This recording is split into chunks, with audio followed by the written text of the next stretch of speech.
Pak Mahfud, Ya.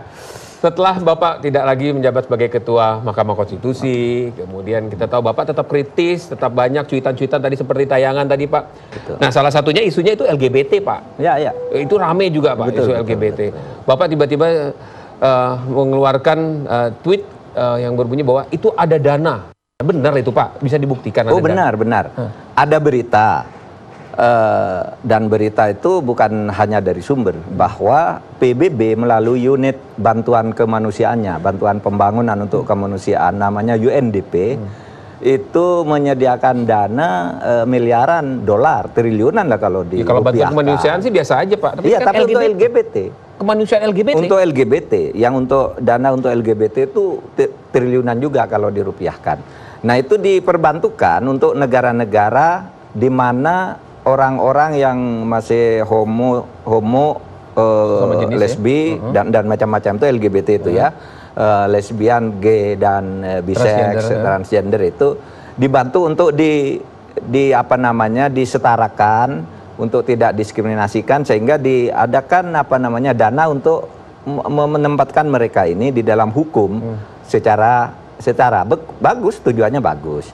Nah Indonesia dari sekian dana itu melalui penggalangan dana yang dikoordinasikan oleh UNDP dan USAID dan kedutaan Swedia di Bangkok, itu dapat jatah 108 miliar. 108 miliar? 108 miliar rupiah. Untuk dana? Untuk dana bantuan kegiatan LGBT, termasuk advokasi agar dilindungi oleh hukum.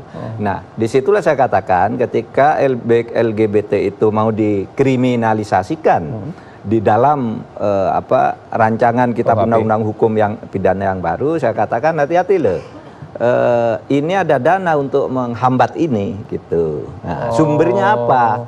Sumbernya websitenya UNDP sendiri kan ada.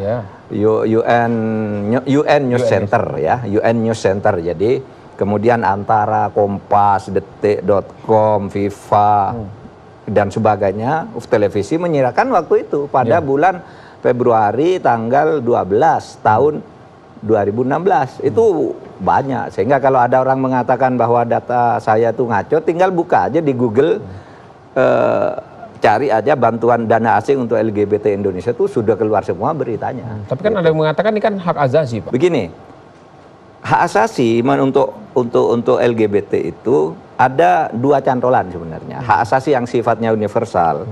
Jadi anut oleh negara-negara barat pada umumnya namanya Universal Declaration of Human Rights. Itu deklarasi PBB di New York tahun 48 itu menganggap manusia itu tidak boleh diperlakukan berbeda. Itu disebut hak asasi universal. Sehingga di negara-negara barat banyak sekali perkawinan sejenis. Saya pernah ke Spanyol, saya tanya ke hakim konstitusinya, ketua Mahkamah Konstitusi, di sini ada perkawinan cukup banyak. Di sini ada 13.000 pasang katanya. Di konstitusi mereka mengatur. Mereka mengatur di konstitusi.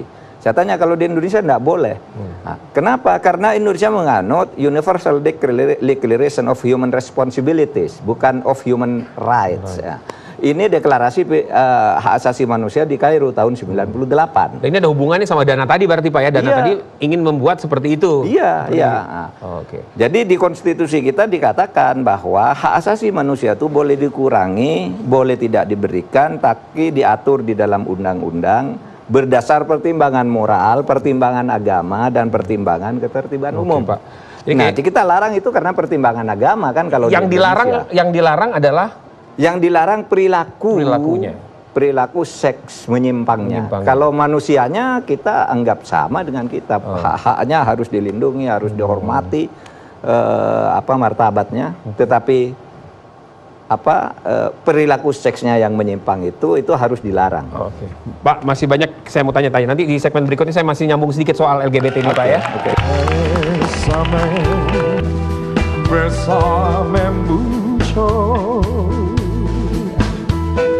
Como se fuera esa noche la última vez. 2019, maju apa enggak Pak? Mengalir saja. Saya katakan tadi, kalau kita berusaha. Pak, ngomong-ngomong nih Pak ya, ngomong-ngomong waktu Bapak jadi tim kampanye akhirnya Pak ya, itu dibayar nggak Pak?